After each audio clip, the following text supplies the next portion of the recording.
या देवी सर्वभूतेषु शक्तिरूपेण संस्थिता। नमस्तस्यै नमस्तस्यै नमस्तस्यै नमो नमः।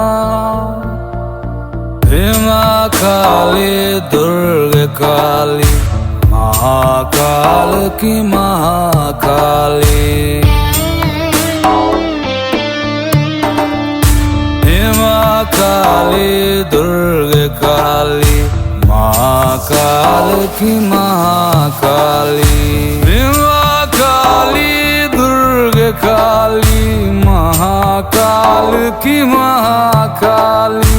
भीमा काली दुर्गा काली महाकाल की महाकाली।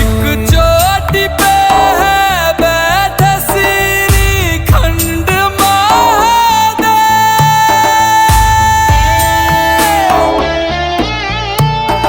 एक चोटी पे है बैठी मेरी भीमा काली।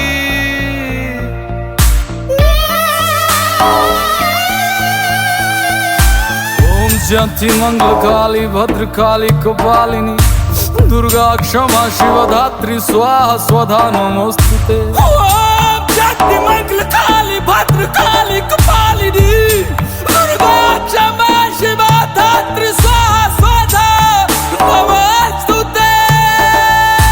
भीमा काली दुर्गा काली महाकाल की महाकाली।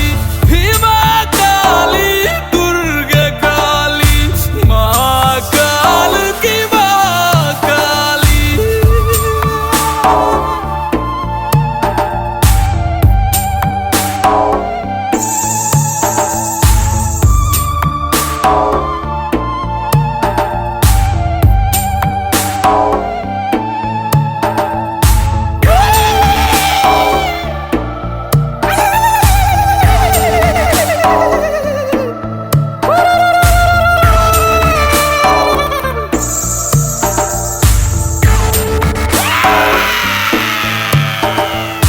सर्वमंगल मांगल्ये शिवे सर्वार्थ साधिके